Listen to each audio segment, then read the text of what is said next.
2024 లేదా 25లో డిగ్రీ లేదా బీటెక్ చదివారా? సాఫ్ట్‌వేర్ జాబ్ కోసం ఎదురు చూస్తున్నారా? అయితే కోడ్ జ్ఞాన్ 100 డేస్ కోర్సులో చేరండి, జాబ్ సాధించండి. నమస్తే, వెల్కమ్ టు సుమన్ టీవీ. నేను మీ యాంకర్ సిరి. కర్మ సిద్ధాంతం అంటే ఏంటి, ఎన్ని రకాల కర్మలు ఉంటాయి, ఏ నక్షత్రాల వారికి ఏ విధంగా ఉంటుంది 2026 సంవత్సరంలో, దీని గురించి మనకి క్లియర్గా విశ్లేషణ ఇవ్వడానికి మనతో పాటు వైదిక్ ఆస్ట్రాలజర్ ఉమా గారు ఉన్నారు. అడిగి తెలుసుకునే ప్రయత్నం చేద్దాం. నమస్కారం ఉమా గారు. నమస్తే అమ్మా.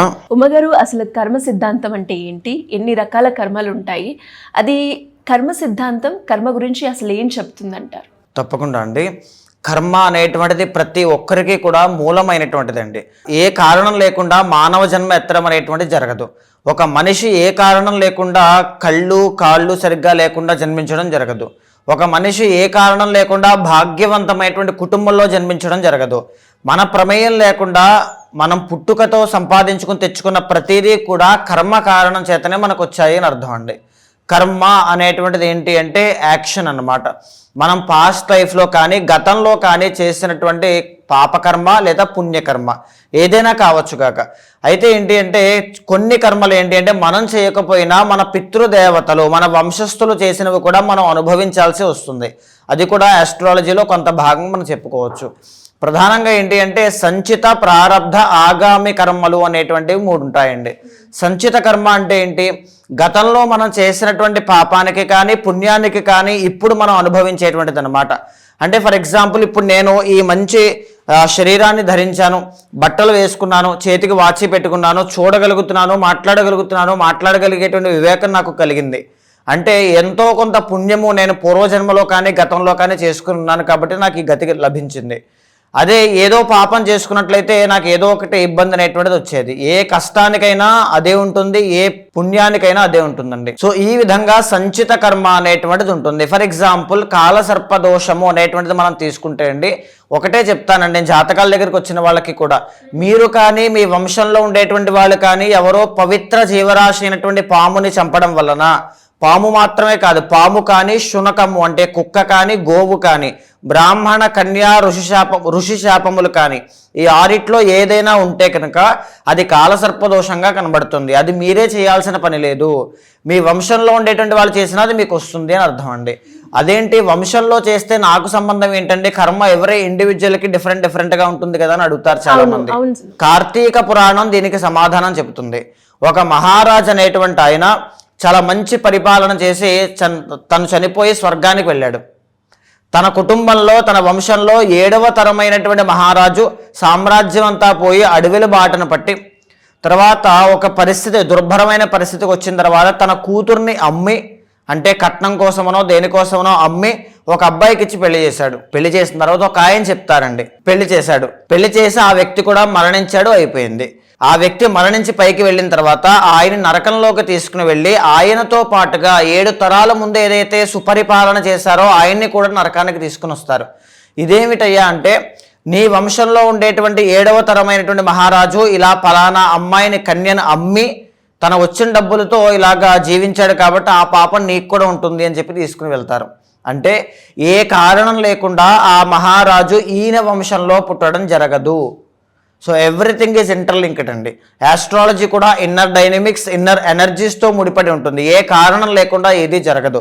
ఈ రోజు నేను చెప్పే మాటలు మీరు వింటున్నారన్నా ఒక కారణం అనేటువంటిది ఖచ్చితంగా ఉంటుంది. దీన్నే మనం సంచిత కర్మ అంటామమ్మా. రెండవది ఏంటి అంటే ప్రారబ్ధ కర్మ. ప్రారబ్ధ కర్మ అంటే ఏమిటి అంటే, ఈనాడు ఈ క్షణం కరెంట్లీ ఇప్పుడు ఏం చేయాలి, ఏం చేయగలను అనేటువంటిది మన చేతిలో ఉంటుంది, మన విజ్ఞత మీద ఆధారపడి ఉంటుంది. ఫర్ ఎగ్జాంపుల్, ఈ నిమిషాన్ని నేను భక్తి మార్గంలో ఉపయోగించుకోవచ్చు, రజో మార్గంలోకి వెళ్ళి నేను దుర్వ్యసనాలకి కూడా ఉపయోగించుకోవచ్చు. పాపం చేశానా పుణ్యం చేశానా అనేది నా చేతుల్లో ఉంది, మన మీద డిపెండ్ అయి ఉంటుంది. మనం ఏదైనా ఒక ప్రాయశ్చిత్తం చేసుకుంటున్నామా, పరిహారం చేసుకుంటున్నామా, దైవనామస్మరణ చేస్తున్నామా, ఏదైనా వ్యక్తితో దుర్భాషలు ఆడుతున్నామా, మన చేతుల్లో ఉంటుంది.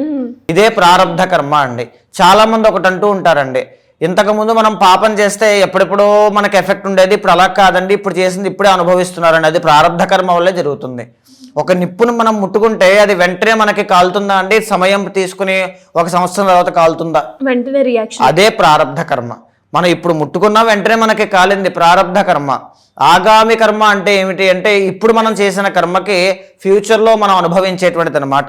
సంచిత కర్మ అంటే ఉన్నదంతా కూడా మన మీదే రుద్దేటిదండి. మనం ఎప్పుడైతే అనుభవించాల్సిన యోగం ఉంటుందో అప్పుడే ఆ పాపం మెల్లిమెల్లిగా వస్తుంది. ఇంకా మన పాపాల చిట్ట చాలా ఉంటుంది. దానికి ఈ ప్రారబ్ధ కర్మ యొక్క సమ్మేళనమే ఆగామి కర్మ. ఇప్పుడు మనం ఏదైనా ఒక మంచి పుణ్యకార్యం చేసుకుంటే సంచిత కర్మ కాస్త తగ్గుతూ ఉంటుంది. సో తగ్గింది కాబట్టి ఆగామి కర్మ అంటే ఫ్యూచర్లో మనం చాలా బాగుంటాం.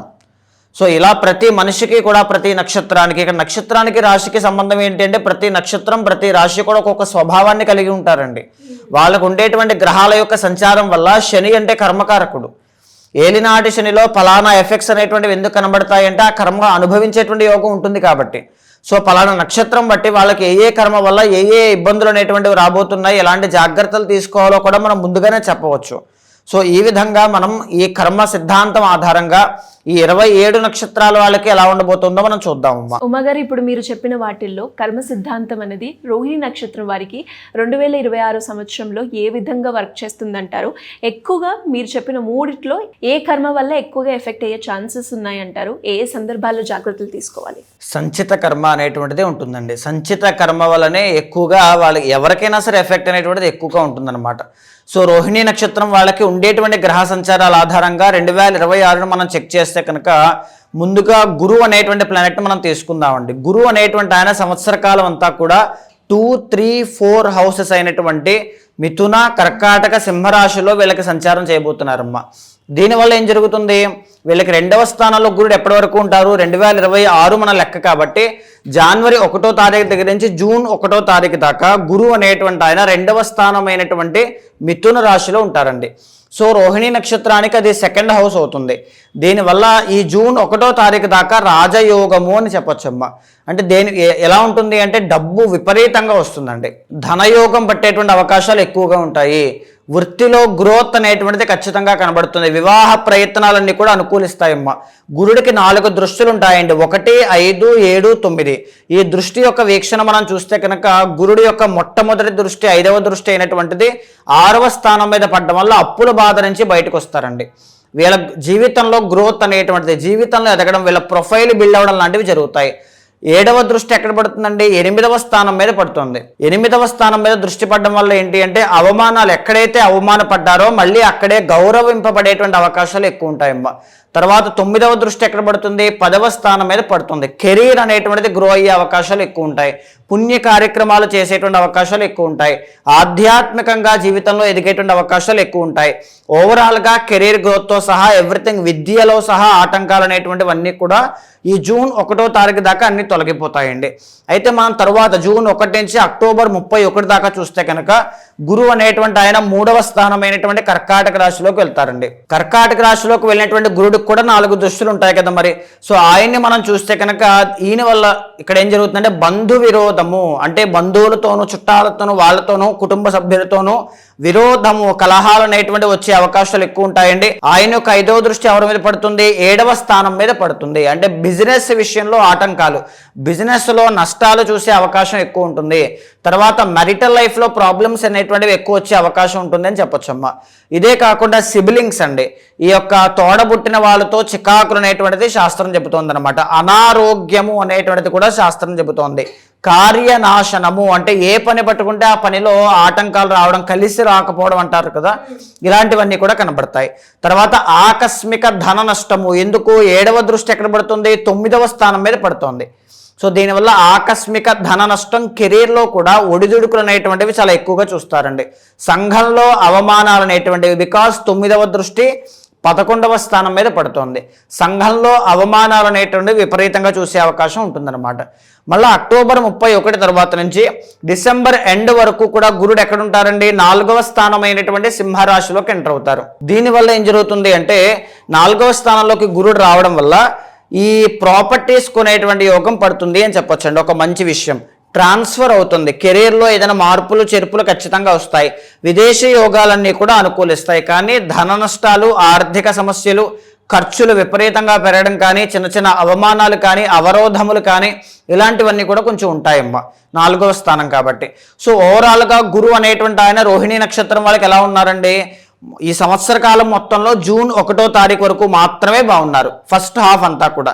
సెకండ్ హాఫ్ అంతా కూడా మనం చూస్తే ఎలా ఉంది అంటే కొంచెం డౌన్ ఫాల్, గురుబలం తగ్గడం, ఇబ్బందులు, ఇలాంటివి, ఆర్థిక సమస్యలు, అవమానాలు, సక్సెస్ లేకపోవడం, కెరీర్లో గ్రోత్ లేకపోవడం, ఇలాంటివి ఎక్కువగా కనబడుతున్నాయి అన్నమాట. సో బలంగా ఫోకస్ చేయాలి సెకండ్ హాఫ్ అంతా కూడా. ఫస్ట్ హాఫ్ అంతా కూడా అదృష్టం కలిసి వస్తుంది, విజయాలు చూస్తారు, లాభాలు చూస్తారు, అన్నీ బాగుంటాయి. సెకండ్ హాఫ్ మాత్రం బాగా కాన్సన్ట్రేట్ చేయాలి. అయితే శని అనేటువంటి ఆయన 2వ గ్రహం మనం తీసుకుంటే రోహిణీ నక్షత్రం వాళ్ళకి శని సంవత్సర కాలం అంతా కూడా లాభస్థానమైనటువంటి 11వ స్థానంలో ఉంటారండి. దీనివల్ల ఏంటి, మీ కృషికి, ప్రయత్నానికి, శ్రమకి తగినటువంటి ప్రతిఫలం తప్పకుండా దక్కుతుంది. విదేశాలన్నీ కూడా అనుకూలిస్తాయి. విదేశాల్లో స్థిరపడడం కానీ ఎవ్రీథింగ్ అన్నీ కూడా చాలా బాగుంటాయండి. మీ జీవితం కోసం మీరు ఏదైతే కష్టపడుతున్నారో అది తప్పకుండా విజయం మీకు వచ్చి తీరుతుంది. శని అలాంటి విజయాన్ని ఇస్తారు. చాలా బాగుంది. రాహు అనేటువంటి ఆయన మనం చూస్తే అండి, రాహు సంవత్సర కాలంలో నవంబర్ 25వ తారీఖు 2026 దాకా 10th హౌస్లో ఉంటారండి. దీనివల్ల కెరీర్లో గ్రోత్ అనేటువంటిది, వృత్తి ఉద్యోగాల్లో రాణింపు అనేటువంటిది, శ్రమకు తగిన ప్రతిఫలం రాహు అనేటువంటి ఆయన తప్పకుండా ఇస్తారమ్మా. మళ్ళీ నవంబర్ 25 తర్వాత ఆయన ఎక్కడికి వెళ్తారండి, 9వ స్థానంలోకి వెళ్తారు. మనం బాగా గమనిస్తే ఇక్కడ గురుడు కూడా ఈ అక్టోబర్ 31 తర్వాత నుంచి గురుబలం తగ్గడం వల్ల ఆర్థిక నష్టాలు, ఇబ్బందులు అని చెప్పుకున్నాం. ఇక్కడ కూడా నవంబర్ 25 తర్వాత రాహు అనేటువంటి ఆయన 9వ స్థానంలోకి వస్తే ఫైనాన్షియల్ ప్రాబ్లమ్స్ అండి, డబ్బు ఎవరికైనా ఇచ్చి మోసపోవడం, ఆల్రెడీ కమిట్మెంట్ ఇచ్చి ఇబ్బంది పడడం, ఇలాంటివన్నీ కూడా. సో ఇక్కడ గురు రాహు ఇద్దరు చెప్పేది ఏంటి అంటే ఒకే విషయం అండి, ఆర్థిక ఇబ్బందులు, కెరీర్ పరంగా ఒడిదుడుకులు అనేటువంటివి చూస్తారు. ఎందుకంటే 9th హౌస్ అనేది మకరం అవుతుంది కాబట్టి. తర్వాత మనం కేతువుని చూస్తే కనుక కేతు అనేటువంటి ఆయన సంవత్సర కాలంలో నవంబర్ 25వ తారీఖు దాకా 4వ స్థానంలో ఉంటారు. 2026 నవంబర్ 25వ తారీఖు దాకా రోహిణీ నక్షత్రం వాళ్ళకి కుటుంబ పరంగా ఉండేటువంటి టెన్షన్లు ఎక్కువ ఉంటాయి. మానసిక ప్రశాంతత అనేటువంటిది కుటుంబ పరంగా కాస్త తక్కువ ఉంటుంది. వృత్తి ఉద్యోగాల్లో ఎలాగైనా ఎదగాలి, కష్టపడాలి, ముందుకు వెళ్ళాలనేటువంటి ఆలోచనల మీద వచ్చేటువంటి టెన్షన్లు అనేటువంటివి విపరీతంగా ఉంటాయి అని చెప్పొచ్చు. నవంబర్ 25 తర్వాత కేతు అనేటువంటి ఆయన 3వ స్థానమైన కర్కాటక రాశిలోకి వెళ్ళిన తర్వాత కేతు యోగిస్తారు. దీనివల్ల ఏంటి అంటే ఏదో ఒక విధంగా సర్వైవ్ అవ్వడం, సస్టైన్ అవ్వడం, కన్సిస్టెన్సీ అనేటువంటిది మెయింటైన్ చేయడం, ఇవన్నీ కూడా చాలా బాగుంటాయండి. సో ఓవరాల్గా ఏంటి అంటే రోహిణీ నక్షత్రం వాళ్ళకి 2026లో ఫస్ట్ హాఫ్ అంతా కూడా అద్భుతంగా కనబడుతోంది, సెకండ్ హాఫ్ అంతా కూడా మిశ్రమంగా కనబడుతోందమ్మా. మీరు అన్నట్టుగానే రవి బలం బాగుంటే మనకి అదృష్టం కలిసి వస్తుంది అని చెప్పడం జరిగింది కాబట్టి ఏ మాసంలో వీళ్ళకి అదృష్టం కలిగే అవకాశం ఉందంటారు? తప్పకుండా అమ్మా. రోహిణీ నక్షత్రం వాళ్ళకి మనం చూస్తే ఫిబ్రవరి 17వ తారీఖు దగ్గర నుంచి ఏప్రిల్ 17 దాకా రవి 10th and 11th హౌసెస్లోకి వెళ్ళడం వల్ల అద్భుతమైనటువంటి విజయం ఏదైనా చూసే అవకాశాలు ఉంటాయండి. మీకు ముఖ్యమైనటువంటి పనులు కానీ ముఖ్యమైన ఏదైనా షెడ్యూల్ చేసుకోవాలనుకుంటే ఫిబ్రవరి 17 దగ్గర నుంచి ఏప్రిల్ 17 మధ్యలో చేసుకోండి. ఒక పక్క గురువు బాగున్నారు, ఒక పక్క రాహు బాగున్నారు, ఒక పక్కన రవి అనేటువంటి ఆయన బాగున్నారు. ఈ 3 గ్రహాల యొక్క కలయిక వల్ల రాజయోగం ఆ పీరియడ్లో చాలా ఎక్కువ ఉంటుందండి, బలంగా చూస్తారు. మళ్ళా తిరిగి జూలై 17 దగ్గర నుంచి ఆగస్టు 17 దాకా కూడా చాలా బాగుంటుందమ్మా. మళ్ళా తిరిగి అక్టోబర్ 17 దగ్గర నుంచి నవంబర్ 17 దాకా రవి 6వ స్థానంలోకి రావడం వల్ల పనుల్లో విజయాలు చూడడం, శత్రు బాధ నుంచి బయటకు రావడం, అనారోగ్య సమస్యలు తగ్గడం, ఇలాంటివన్నీ కూడా రవి బలం వల్ల రాజయోగం అనేటువంటిది పడుతుందండి. మరి మీరు అన్నట్టుగానే ఇంకా ఎవరికైనా కూడా పరిష్కారం చేసుకోవాలి అంటే ఎలాంటి పరిహారం చేసుకుంటే బాగుంటుందంట? రోహిణీ నక్షత్రం వాళ్ళకి ఫస్ట్ హాఫ్లో జూన్ 1వ తారీఖు దాకా ఎలాంటి పరిహారము అవసరం లేదండి. జూన్ 1 దాటిన తరువాత నుంచి మాత్రము ఖచ్చితంగా శివ ఆరాధన ఎక్కువగా చేయండి. ఓపిక ఉన్నటువంటి వాళ్ళు శ్రీరుద్ర యాగం చేయండి, లేకపోతే శ్రీరుద్ర హోమం చేయండి. ఎక్కువగా చేసుకోవాలనుకుంటే ఇంట్లో స్ఫటిక శివలింగాన్ని పెట్టుకుని అభిషేకం చేసుకోవడం వల్ల గురుబలము అనేటువంటిది పెరుగుతుంది. దీనివల్ల గురుబలం పెరగడం వల్ల ఆర్థిక సమస్యల నుంచి గౌరవ మర్యాదలు పెరగడం కావచ్చు, ఎవ్రీథింగ్ అన్నీ కూడా చాలా బాగుంటాయమ్మా. ఇంకా ఎవరికైనా కూడా ఏ నక్షత్రం వాళ్ళైనా కూడా వాళ్ళు ఏదైతే సమస్యను ఎదుర్కొంటున్నారో దానికి తగ్గట్టుగానే పరిష్కారం చేసుకోవాలి అంటే ఏ రకంగా మిమ్మల్ని అప్రోచ్ అయ్యే ఛాన్స్ ఉందంటారు? తప్పకుండా అమ్మా. అలాంటి వాళ్ళు ఎవరైనా ఉంటే మీకు కింద కనిపించే నెంబర్కి కాల్ చేస్తే మా వాళ్ళు మీకు పూర్తి వివరాలు అందిస్తారు. మీ యొక్క జాతకాన్ని చూసిన తర్వాత నక్షత్రము, రాశి, ఎవ్రీథింగ్, లగ్నంతో సహా గోచారం, పర్సనల్ చార్ట్ రెండింటినీ సమన్వయం చేస్తూ చాలామందికి ఏంటి అంటే ఏదైనా ఒక గైడెన్స్ ఉంటే బాగుంటుంది. విద్య పరంగా కానీ, ఈ చదువుకునేటువంటి అంశాల్లో కావచ్చు, సంతానం విషయంలో కావచ్చు, లవ్ ప్రాబ్లం విషయంలో కావచ్చు, ఈ జాబ్ ఎప్పుడు మారాలి, ఇన్వెస్ట్మెంట్ ఏ అంశంలో మనం చేసుకోవచ్చు, ఎప్పుడు చేసుకోవచ్చు, ఇలాంటివన్నీ కూడా ఎవ్రీథింగ్ ఇన్ డీటెయిల్గా చెప్పడానికి మీకోసం నేనున్నాను. తప్పకుండా అపాయింట్మెంట్ తీసుకోండి. మీతో మాట్లాడిన తర్వాత ఏదైనా దోషాలు ఉంటే శాంతి పరిహారములు ఆచరింపజేసి భగవత్ అనుగ్రహం కలిగేలా చేస్తాను. థ్యాంక్ యూ అమ్మగారు, థ్యాంక్ యూ సో మచ్. నమస్తే అమ్మా.